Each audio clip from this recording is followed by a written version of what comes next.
One daughter is a doctor, and the other one is a maid, my father said, lifting his glass in front of 14 guests at our family Thanksgiving dinner. And then he laughed. And then they all laughed. My 8-year-old daughter was sitting right next to me. She pulled on my sleeve and whispered, "Mommy, is being a maid bad?" That was the last Thanksgiving I stayed quiet because what I said next, right in front of every single person at that table, changed everything. And my father. He has not hosted a holiday dinner since. But before I tell you what I said that night, you need to understand what happened in the 6 years before, and why the man my father was trying so hard to impress all evening was the one person in that room who already knew exactly who I was. Before I go on, please take a moment to like and subscribe, but only if you truly connect with this story. Let me know in the comments where you are watching from and what time it is for you right now. My name is Thea O'Neill. I am 31 years old. I am a single mom. And for the past 6 years, my family has called me the maid. Now, let me take you back to the spring of 6 years ago, the week I moved back home with nothing but 2 suitcases and a 2-year-old on my hip. The drive from Richmond to Millbrook takes about 2 hours if you do not stop. I stopped 3 times because Lily kept crying. She was 2. She did not understand why Daddy was not in the car. Honestly, neither did I. My ex-husband left on a Tuesday, took all the money from our bank account on Wednesday, filed for divorce from his mother's address on Thursday. By Friday, I was standing on my parents' porch in Millbrook, Virginia, holding a diaper bag and whatever pride I had left. My father opened the door. He looked at the suitcases, then at me, then at Lily. "The small house out back is empty," he said. "This is temporary. Do not turn it into a habit. No hug. No, are you okay? Just rules." The small house was 300 square feet, 1 bedroom, a tiny kitchen, a bathroom with a shower that went cold after 4 minutes. But it sat on my parents' land, and there was no rent, no paperwork, just my father's word. At the time, I did not think that mattered. Within a week, I was knocking on doors, cleaning houses, $15 an hour in cash, while a neighbor watched Lily. I scrubbed bathtubs, mopped hardwood floors, and organized pantries for women who had the kind of life I thought I would have by now. That same month, Meredith, my older sister, finished her skin doctor training. My parents threw a dinner for 20 people. I showed up late because I was still wiping cleaning chemicals off my hands at a client's house across town. Richard, my father, did not miss the chance. He stood at the head of the table and said, loud enough for every guest to hear, "Sorry, Thea's late." She was scrubbing someone's bathtub. Everyone laughed. Meredith looked away.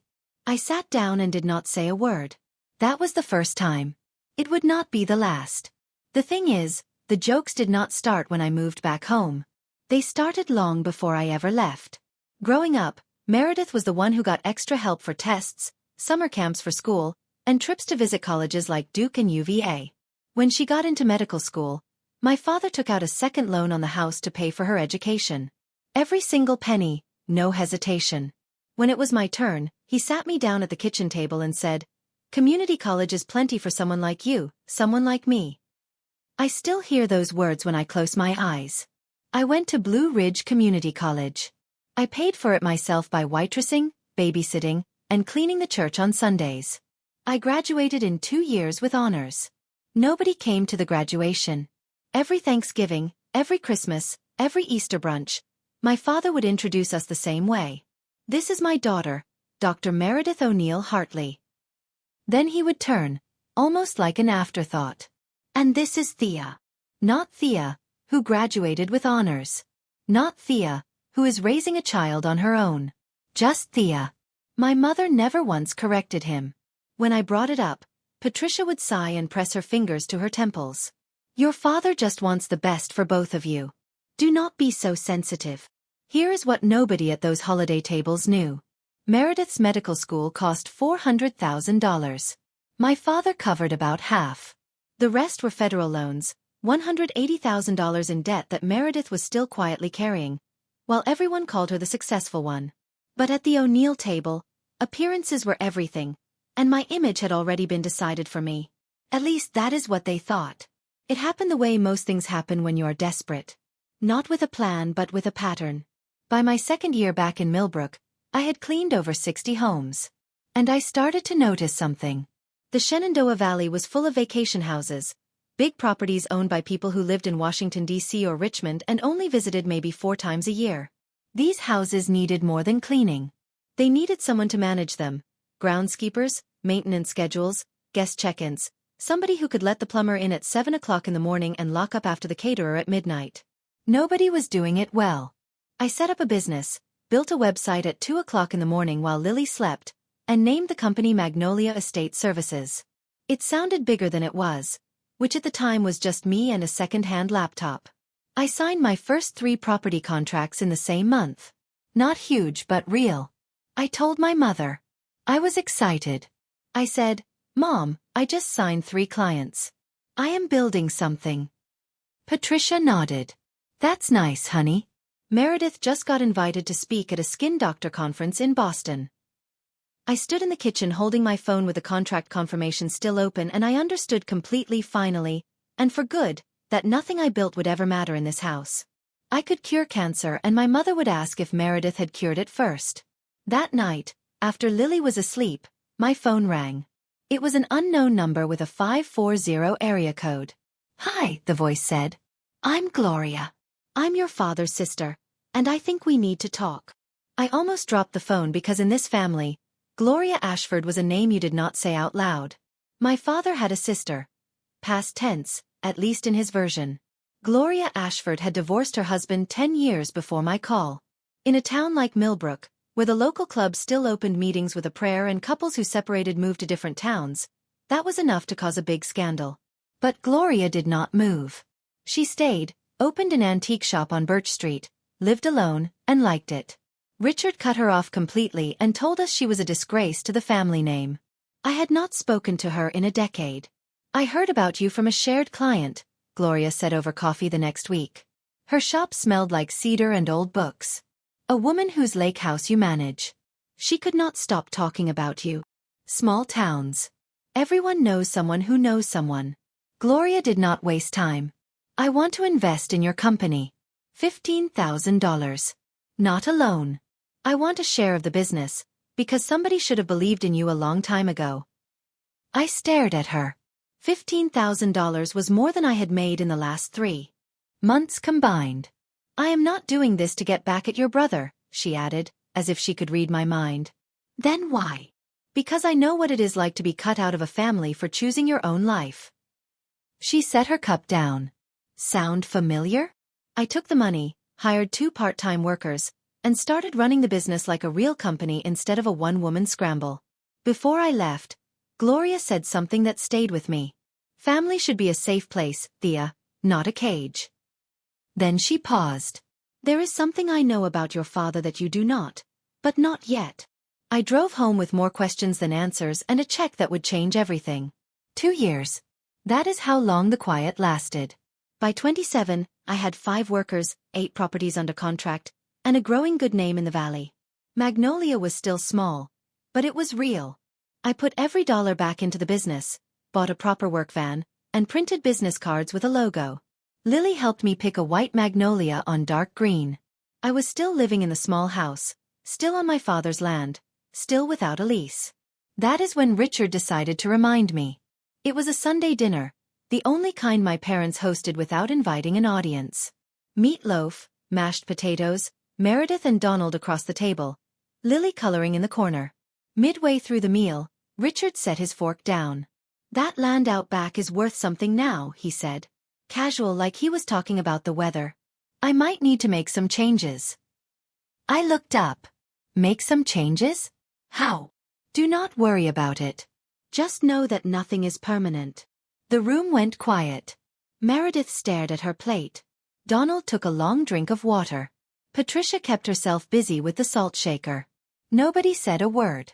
Because in this family, when Richard made a statement, it was not a conversation. It was a decision. Later that night, after Lily was in bed, Patricia called me. Her voice was tense, halfway between sorry and bossy. "Someone came to look at the property last week," she said. "A builder." My stomach dropped. "What builder?" "I do not know the details. Your father handles these things." A pause. "It is probably nothing. I should not have mentioned it." She hung up. I sat on the edge of my bed in the small house, on land I did not own, in a home with no lease, and felt the ground shift under me. I started looking for a rental, something near Lily's school, something I could afford. The problem with Millbrook is that it is a small town with very few homes to rent. 3-bedroom rentals near Jefferson Elementary were almost impossible to find, and the ones that were available cost twice what I could afford without taking money out of the business. Patricia found out within a week. In a town this small, the realtor I called was her friend's daughter. The phone rang at 8 in the morning. "You are looking at apartments?" Patricia's voice was shaking. "You are going to take Lily away from us." "Mom, I am not taking anyone away. Your father will be heartbroken after everything we have done for you." I wanted to ask what exactly they had done, but I did not. That evening, Richard called. "No greeting. You move out. You are on your own completely." His voice was flat and matter-of-fact. "Do not expect us to watch Lily on weekends. Do not expect Thanksgiving invitations." "Are you serious?" "I am being practical." He knew exactly where to push. Lily called my parents every night before bed. She drew pictures of Grandpa's garden. She counted the days between visits. Cutting off that connection was not something I could do to my daughter, and he knew it. So I stopped looking. I was not staying because I was weak. I was staying because leaving at the wrong time would have cost me everything I had built. In a small town, Richard O'Neill was respected. If I left, he would tell everyone I had abandoned them. The ungrateful daughter who took our granddaughter away. That story would reach every possible client within 20 miles. I needed to be strong enough that when I finally walked out, I would not need anything from him. Not his land, not his babysitting, not his version of the story. That day was not here yet, but it was coming. The cracks started showing in Lily first. Her teacher called me in on a Wednesday. Mrs. Patterson, a kind woman with 20 years in 2nd grade. "Lily has been quiet at lunch," she said. The other kids asked what her mom does for work. She did not answer. She just shrugged and looked away. I sat in that tiny plastic chair and felt something inside me break. My daughter, 8 years old, already learning to be ashamed of me. That night, I tucked Lily in and she asked, "Mommy, do you like your job?" "I love my job, baby." "Then why does Grandpa always say it in a funny way?" I kissed her forehead and turned off the light. Then I went to the kitchen, sat at the table, and stared at the wall for an hour. This was not about me anymore. Richard's jokes, his little show at every holiday, they were getting into my daughter's head. She was 8, and she was already learning that her mother was not worth being proud of. That same week, an opportunity showed up in my email. A new luxury development in the valley, 12 vacation homes, a full management contract. The owner was looking for one company to handle everything. The yearly value was $340,000. Enough to double my money coming in, enough to hire a full team, enough to leave the small house for good. I called Gloria, told her about the opportunity and about Lily. She was quiet for a moment. Then, "Fear is like a landlord too, Thea, and the rent keeps going up." That night, I picked up the phone and called the builder. 2 rings. A voice answered. Steady, professional, unhurried. "Frank Calloway. Calloway Development. What can I do for you?" I took a breath and made my pitch. Frank Calloway did not say yes on the first call. He said, "Send me your work." So I did. Every property photo, every client reference, every maintenance report I had ever filed. I put it all together like a woman who had something to prove, because I did. 3 days later, Frank called back. "I asked around," he said. 3 different property owners in the valley told me the same thing. "If you want it done right, you call Magnolia." We met at his office in Staunton the following Monday. I wore the one blazer I owned, the one that still smelled faintly of dry cleaning chemicals because I had only had it cleaned once. Frank shook my hand, looked me in the eye and said, "You are the real deal, Thea. Let us do this." I signed a 2-year management contract for 3 properties, the first part of his development. Just like that, Magnolia went from a one-van operation to a company with real structure. I hired 4 new people that month. That same week, at home, the other shoe dropped. Richard called me to his study. The room smelled like pipe smoke and old leather. The room where he made announcements, not requests.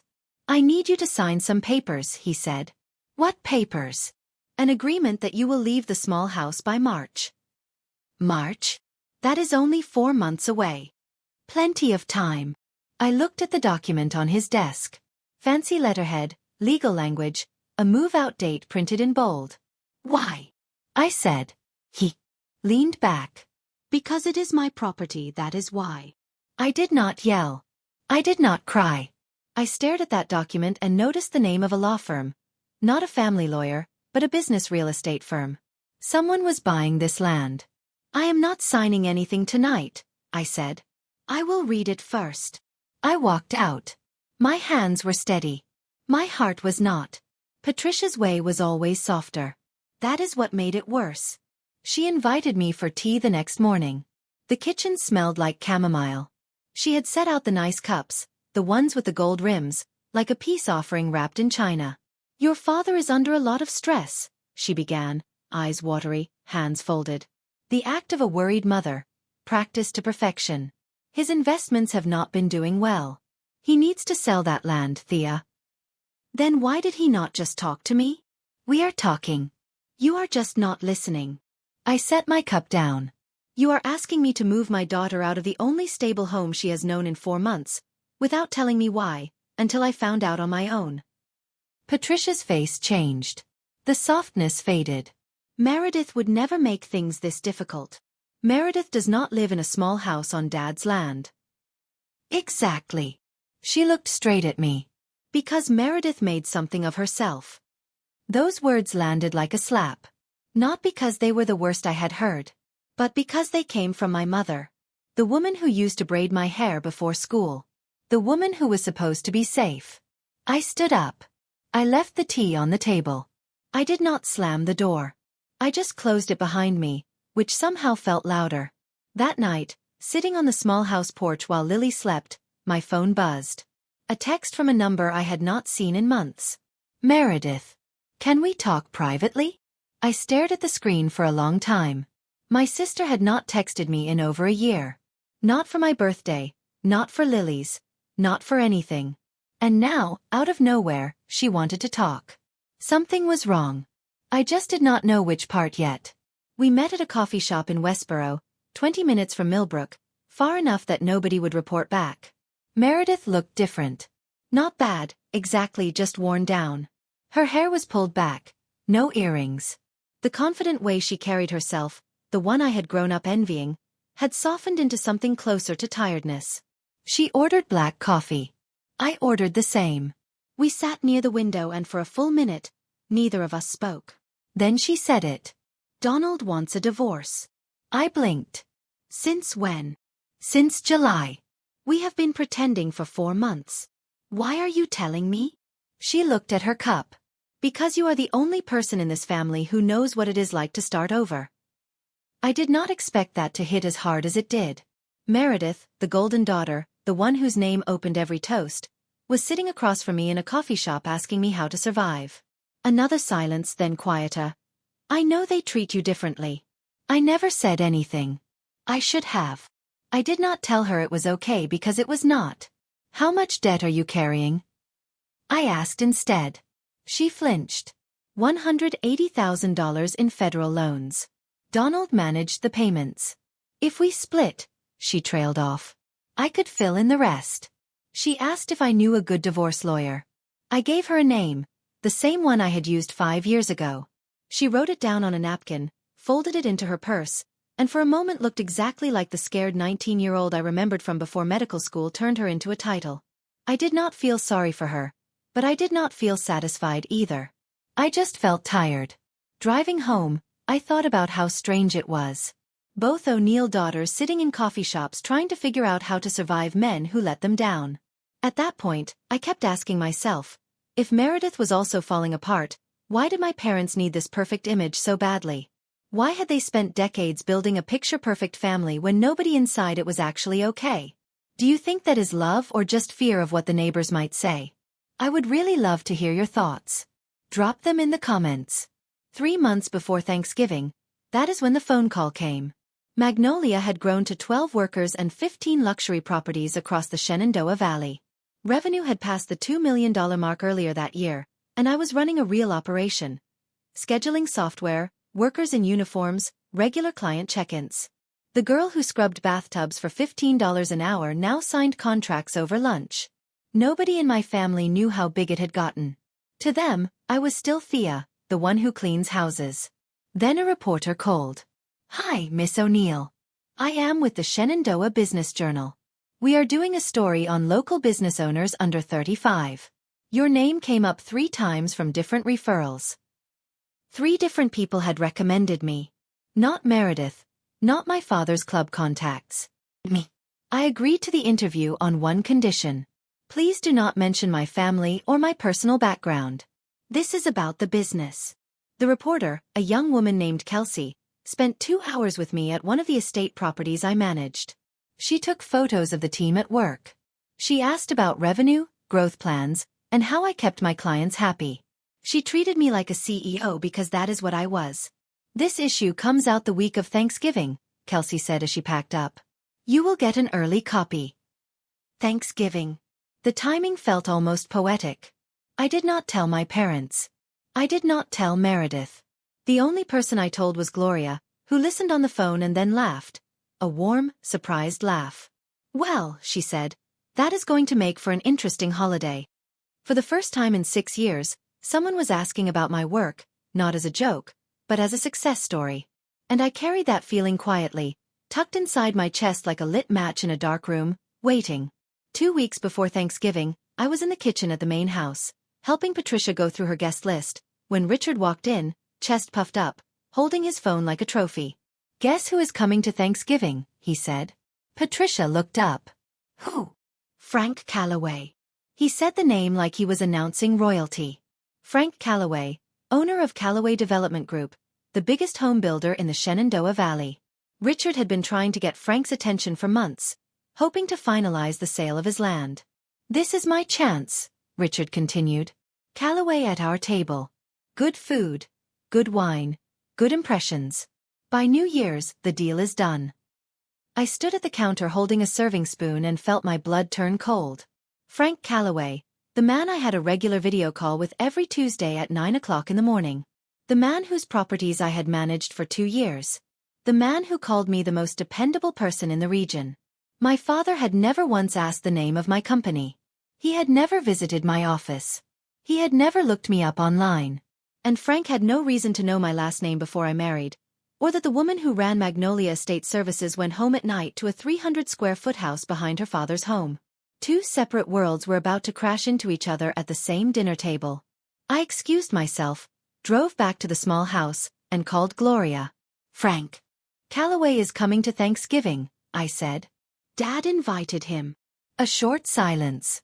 Then Gloria let out a slow breath. "Well," she said, "this is going to be very interesting." "What do I do?" "Nothing. You do not have to do anything, Thea. The truth has a way of showing up on its own." Then she added, almost casually, "I have my own plans for Thanksgiving this year." I did not ask what she meant. I probably should have. The Monday before Thanksgiving, my father called me to his study again. This time the document was different. Thicker, notarized on one side. A move-out agreement with a printed deadline. March 1st. "Sign this by Thanksgiving," Richard said. He did not sit down. He stood behind his desk like a man used to being in charge. "After that, I am getting a lawyer involved." I picked up the papers and read slowly. Move-out terms, giving up any claims to the property, and buried on the second page, the sale price. $410,000. Richard was selling the land I lived on, the land Lily knew as home. I turned to the last page and saw the buyer's name. Calloway Development Group. My stomach dropped so fast I thought I was going to be sick. My father was selling the property to my biggest client. The same man he had invited to Thanksgiving dinner. The same man who did not know that the small house Richard said was empty had me and my daughter sleeping in it every night. I looked at Richard. He looked back. Steady, calm, like a man who had already won. "You told Frank the small house was empty," I said. "Not a question. It will be, because you are moving out. Because you are making me leave. Because I am making a business decision." I set the papers down on his desk. I did not sign. I did not argue. I just walked to the door. Thea. His voice got harder. Do not make this harder than it needs to be. I turned the knob. I am not the one making this hard, Dad. I walked to the small house, closed the door, sat on the floor, and called my accountant, then my lawyer, then Gloria. Thanksgiving was in 5 days. And for the first time in 6 years, I was not dreading it. I was ready. Thanksgiving morning smelled like cinnamon and rosemary and something I could not name. Maybe dread. I woke up early and dressed Lily in her green corduroy dress, the one with the tiny embroidered leaves. She twirled in front of the mirror and asked, "Do I look pretty, Mommy?" "You look perfect. Will Grandpa be nice today?" I knelt down and brushed a strand of hair behind her ear. "I do not know, baby, but I will be right next to you the whole time." By 9 o'clock in the morning, I was in my parents' kitchen. Apron on, hair up, hands in a turkey. Same as every year. Patricia gave me the cooking because Meredith has to get ready, as if roasting a 20-pound bird and making 4 side dishes from scratch was not work worth getting ready for. Meredith arrived at noon. Fresh blowout, pearl earrings, cream-colored cashmere sweater. Donald walked in behind her, silent, carrying a bottle of wine like a man carrying his own bad news. The guests trickled in. Aunt Carol and Uncle Jim, the Warrens from 2 doors down, Pastor David and his wife Ruth, Richard's cousin Ray and his wife, 2 couples from the local club, and then at 12:30, a black SUV pulled into the driveway. Frank Calloway and his wife Donna. Richard practically ran to the front door. Handshake, pat on the shoulder. "Frank. Welcome. Welcome. We are so glad you could make it." Frank walked in, polite and calm. He looked around the room. Then he saw me standing in the kitchen doorway, apron on, hair pulled back, sweat on my forehead from 3 hours of cooking. Patricia jumped in. "Oh, that is Thea, our younger daughter. She helps around the house." Frank nodded politely. A quick flash of something crossed his face. Recognition maybe, but it passed. He moved to the living room and Richard led him out the back door to tour the land. My land. Dinner started at 2 o'clock. 14 people around a table set with Patricia's best china, the white plates with the blue border that only came out on holidays. Candles lit, napkins folded, everything arranged to look like a family that had it all figured out. Richard stood at the head of the table and tapped his glass with a fork. "I want to give thanks," he said, using that warm Sunday church voice he put on for company. "For this family, for this home, and especially for my Meredith, Dr. Meredith O'Neill Hartley, who makes us all so proud." Applause. Warm, automatic, like clapping at church. Meredith smiled, tight and practiced. Beside her, Donald stared at his plate. His jaw was tight. No one noticed. Richard was not done. "And of course, Thea." He paused, let the moment land, and grinned. "One daughter is a doctor, and the other one is a maid." He laughed, that low, self-satisfied laugh I had heard 100 times. A few people laughed with him. Cousin Ray, Uncle Jim, the nervous, knee-jerk kind of laughter that fills the space when nobody knows what else to do. Most of the table went quiet. Pastor David looked down at his napkin. Ruth pressed her lips together. Donna Calloway shifted in her seat. Frank, sitting 3 chairs to my right, did not laugh. He looked at my father, then he looked at me. Under the table, Lily's hand found mine. Her small fingers were cold. I squeezed them. I did not speak. I did not react. Not yet. But I felt Frank's eyes stay on me a moment longer than they should have. Like a man trying to place a face. Like the last piece of a puzzle hovering just above the right spot. He had not connected it yet. But the evening was young. After the main course, after the turkey was carved and the sides were passed and everyone had seconds, Patricia stood up. She held her glass like a woman about to receive an award. "I just want to add my own little toast," she said, her voice sweet as honey.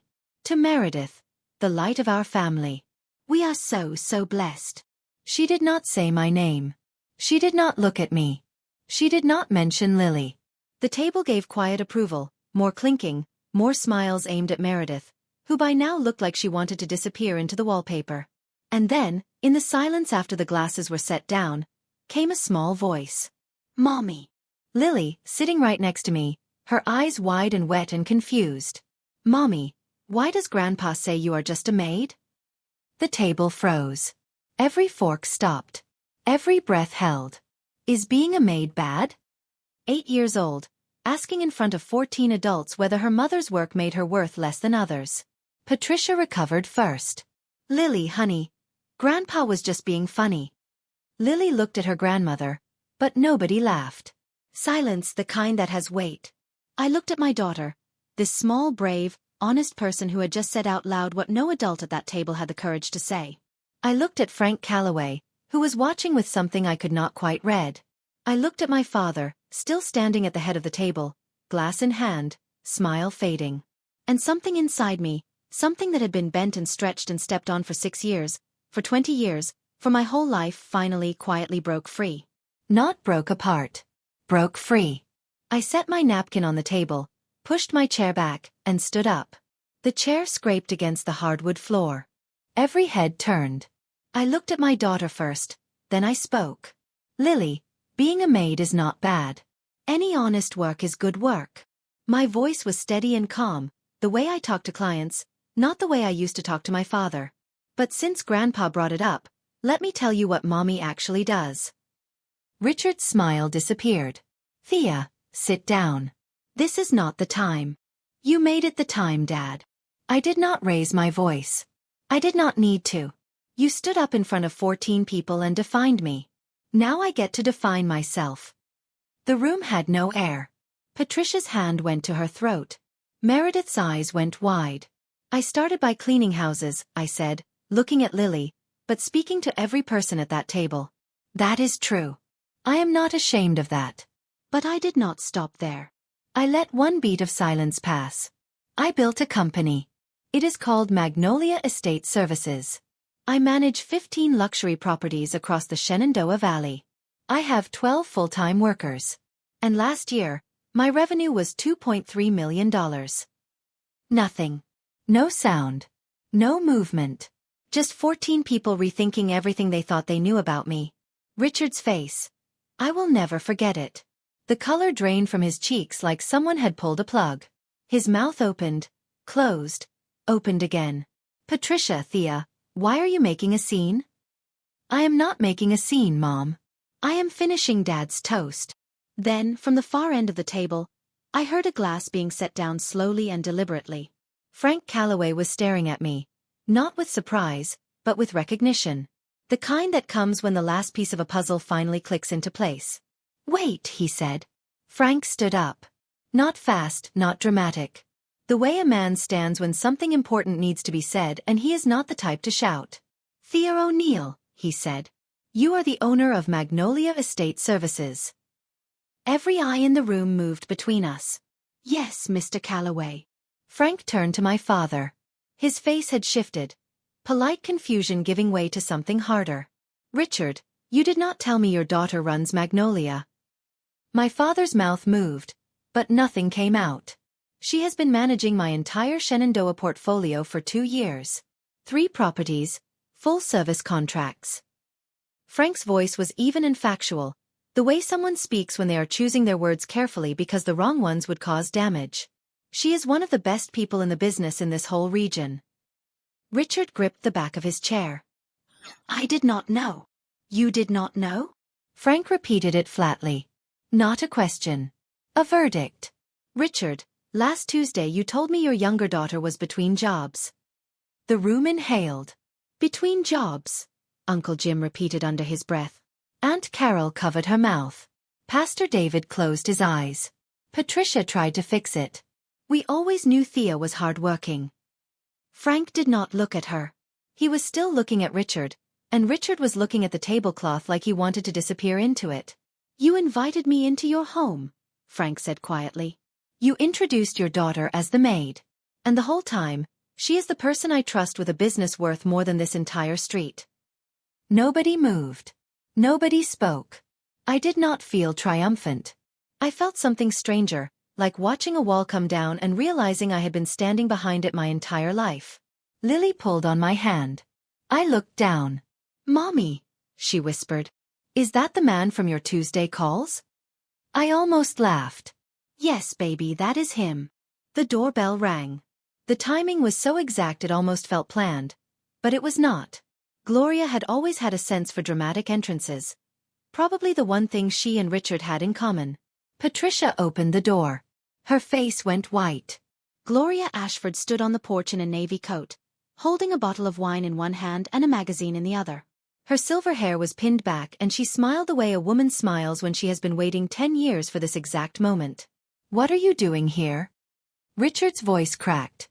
"You were not invited." "I know." Gloria stepped inside. Her eyes swept the room. The frozen guests, the scattered silverware, the 14 faces that looked like they had all forgotten how to breathe. "But I brought something for my niece." She walked past Patricia, past Richard, straight to the table. She laid the Shenandoah Business Journal flat on the white tablecloth, right between the cranberry sauce and the gravy boat. Then she opened it to the feature story. A full page with a photo of me standing in front of a stone estate, arms crossed, Magnolia logo on the van behind me. The headline, Magnolia Estate Services. How a single mom built a $2.3 million business from scratch. The magazine went hand to hand. Aunt Carol, Pastor David, Ruth, Donna Calloway, who read it twice. Ray's wife held it up to the light like she was looking at a diamond. Richard stood at the head of the table and watched his carefully planned evening fall apart. Gloria looked at her brother, not with cruelty, but with something closer to sadness. "You have been so busy being ashamed of your daughter," she said, "that you missed what she actually became." Richard said nothing. For the first time in 63 years, Richard O'Neill had absolutely nothing to say. Frank picked up the magazine, read the first paragraph, and set it down. Then he turned to Richard with the look of a man whose deal had just been changed without his agreement. "Richard," his voice was measured, "the land you are selling me, that is the land your daughter lives on." Richard's jaw tightened. "That is a separate matter. Is your daughter being forced to leave because of our deal?" Silence again. But this silence had teeth. I spoke. Not loudly, not with any satisfaction, just clearly. "I saw the contract on his desk last week. He asked me to sign a move-out agreement by Thanksgiving. The sale price is $410,000. And he told you the small house was empty." Frank sat back in his chair. He rubbed his forehead with one hand. "Richard, I do not do business this way. Frank, this is a family matter. It became my business the moment you lied to me." Frank shook his head. "You told me that small house was vacant. I based my offer on that." The table had broken into a dozen private reactions. Aunt Carol whispered to Jim. Pastor David's wife gripped her husband's arm. The Warrens looked like they were watching a car crash in slow motion. And then from the quiet end of the table, Donald Hartley spoke. "I am sorry," he said. His voice was rough, like he had not used it in weeks. "But this is not right. None of this is right." Meredith looked at her husband. For a moment, something passed between them. Not love, not forgiveness, but maybe a memory of why they had chosen each other in the first place. She reached under the table and took his hand. The room was in pieces. Not from yelling, not from anger, just from the truth standing in the middle of a Thanksgiving table and refusing to sit back down. Frank stood up. He buttoned his jacket, a small careful move that somehow said more than any speech could. "Richard, I am going to need to pause our discussions about the land." His voice was polite, professional, and final. "I need to think about this." Everyone at that table understood. Pause meant it was already over. Richard tried. "Frank, let us talk about this privately." "We have been talking privately." Frank straightened his cuffs. "That seems to be the problem." He turned to me. A small nod. Not warm, not cold. Professional. One business owner to another. "Thea, I will call you Monday. We have work to do." "Yes, sir. Thank you." Frank placed his hand on Donna's back. She stood, gathered her purse, and they walked out the front door without looking back. Within 5 minutes, Pastor David and Ruth excused themselves. "Early morning tomorrow," David said, but his eyes stayed on Richard with something that looked like disappointment. The Warrens followed, then Ray and his wife. The excuse parade went around and around.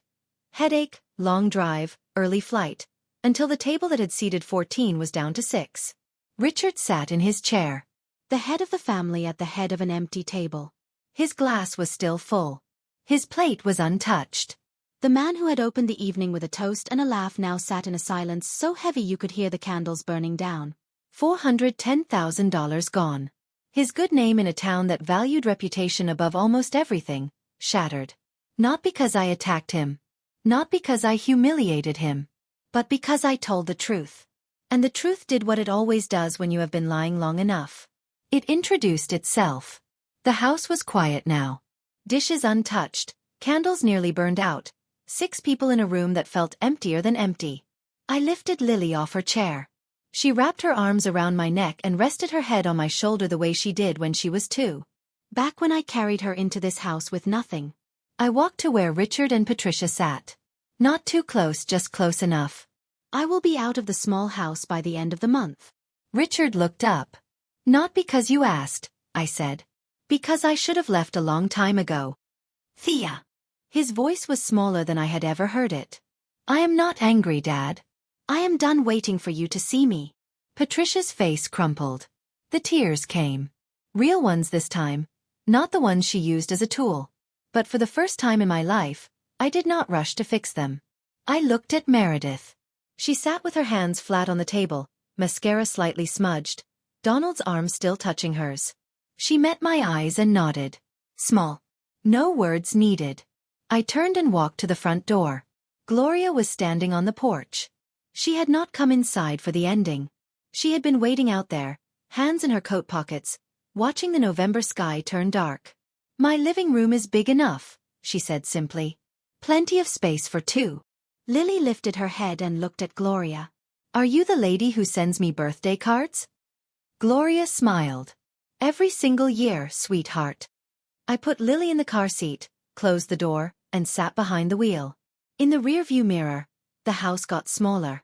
The porch light flickered. Nobody came out to wave. I took a breath, a full one, deep enough to fill every corner of my lungs. For the first time in 6 years I was free. In a small town like Millbrook, you do not need the internet. You have church. By Sunday, 3 days after Thanksgiving, the story had traveled through every pew, every coffee hour, every parking lot conversation after the service. 14 guests meant 14 households, and each household told 5 more. By the time the week was out, every person who had ever shaken Richard O'Neill's hand at a club meeting knew what had happened at his dinner table. The results were specific and easy to see. Pastor David called Richard directly. I think it is best if you step back from the fundraiser committee this year, Richard. Focus on your family. Translation. Do not show your face.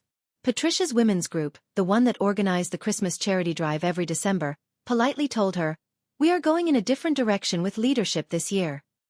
The woman who delivered the message told a friend who told her hairdresser who told me, "We need people who lift other women up, Patricia."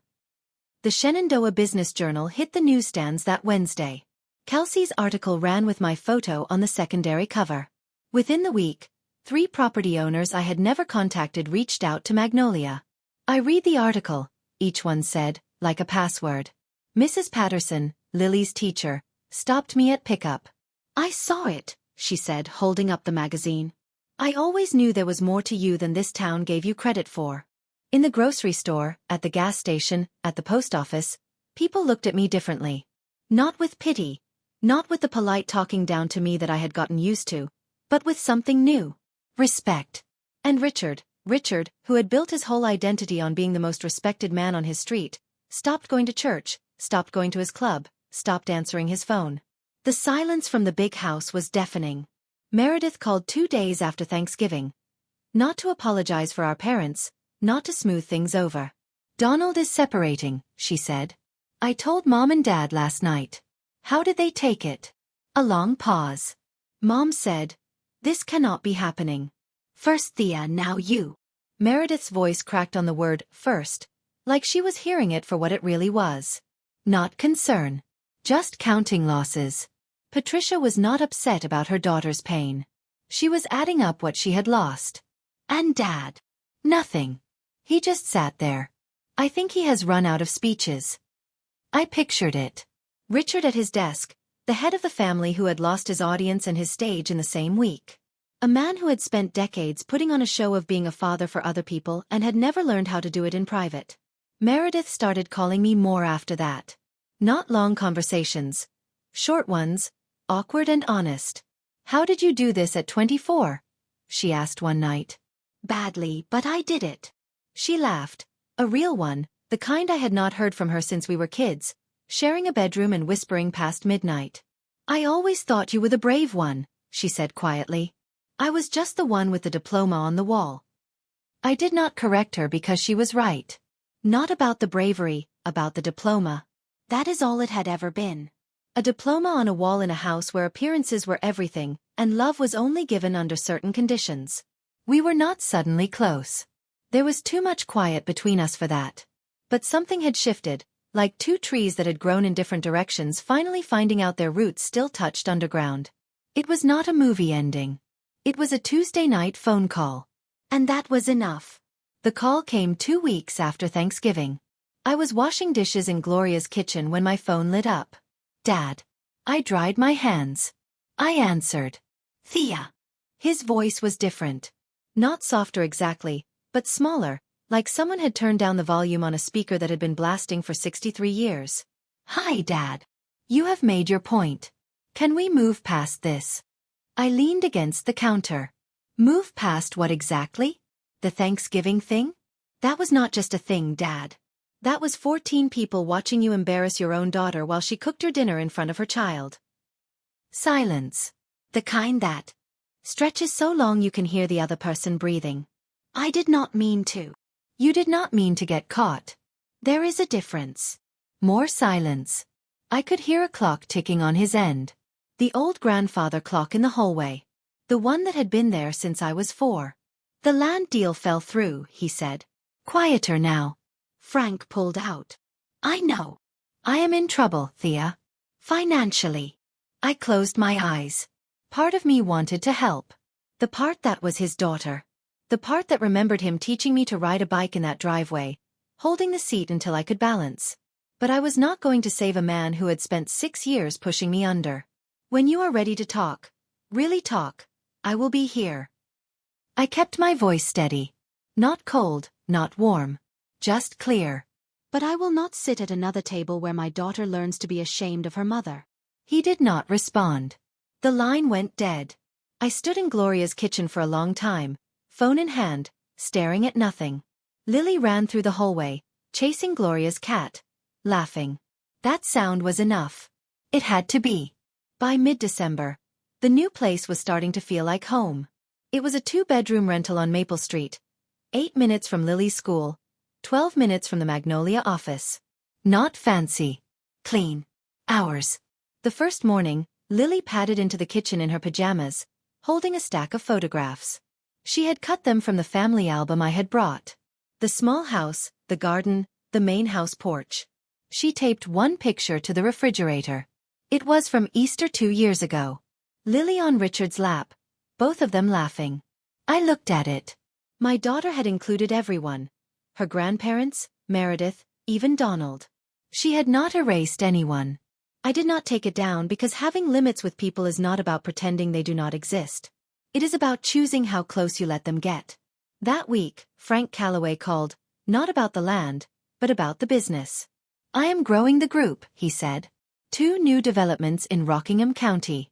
I want Magnolia to handle both, and I have referred you to 2 of my colleagues. By January, the money coming in for the next year was expected to hit $3.4 million. I hired 3 more people, moved from a home office to a real one. A converted storefront on Main Street with a Magnolia logo painted on the glass. Gloria came over every Sunday.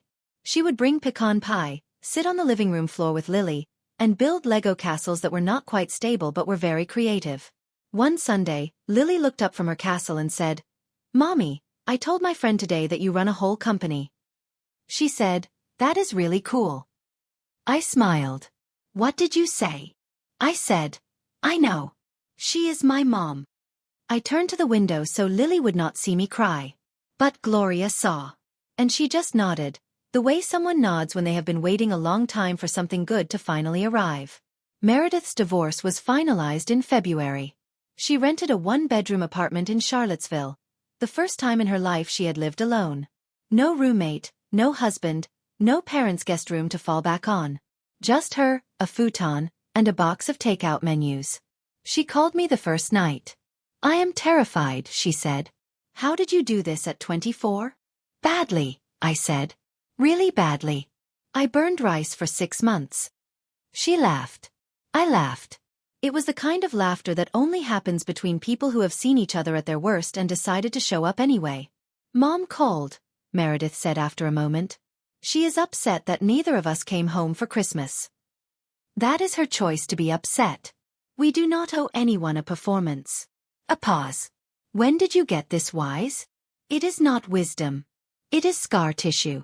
Meredith was quiet for a moment. You know what I used to be jealous of? Not your company. Not the money. Then what? The way you did not care what they thought. I spent my whole life putting on a show for Dad. The grades, the degree, the marriage. Every choice I made was a line in his speech. And the whole time you were just living. I cared what they thought, I said. I just ran out of room to show it. We talked for another hour about nothing and everything. Lily's school, Meredith's next steps. A recipe for lemon chicken that neither of us could get right. It was not the sister relationship from a Hallmark movie. It was two women in their 30s getting to know each other for the first time, without their parents' scoreboard hanging between them. It was messy. It was real. And honestly, it was the best conversation I had had in years. The letter arrived in March. Not an email, not a text.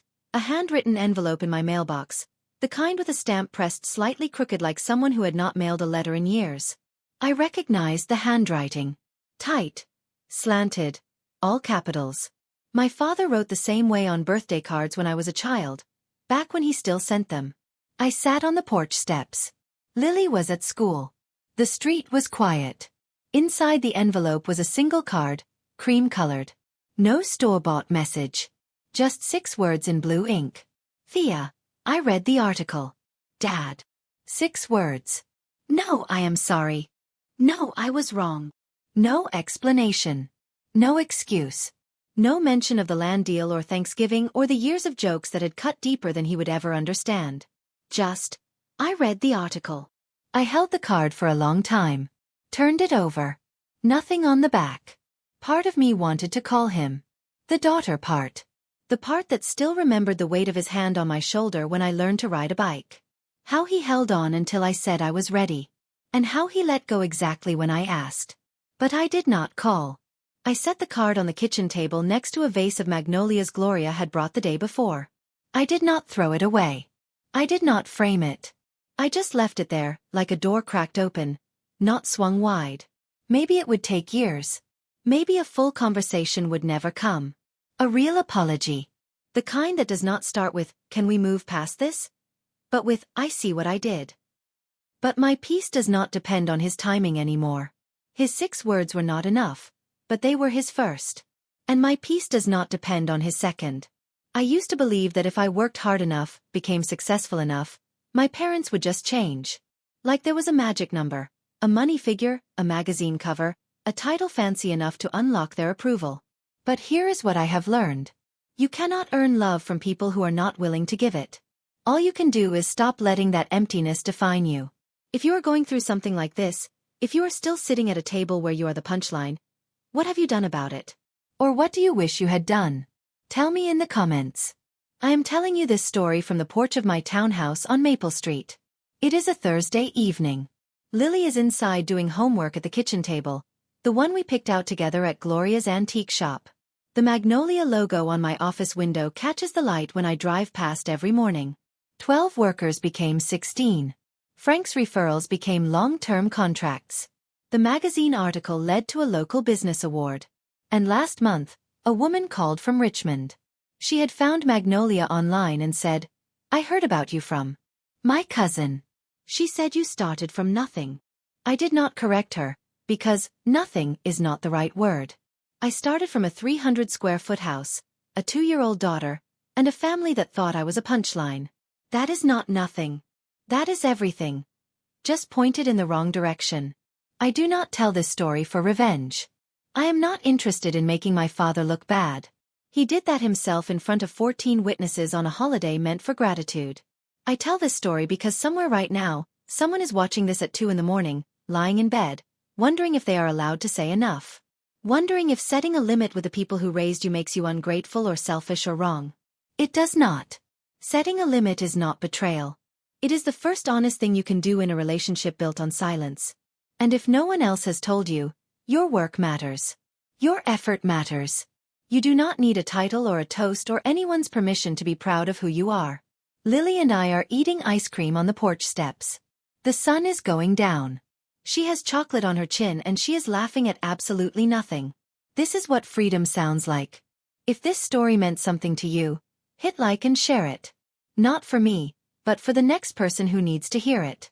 Subscribe if you want more stories like this, from real people who stood up when staying quiet would have been easier. And if you have not watched the last video, the link is right there in the description. I think you will connect with that one too. Thank you for being here with me tonight.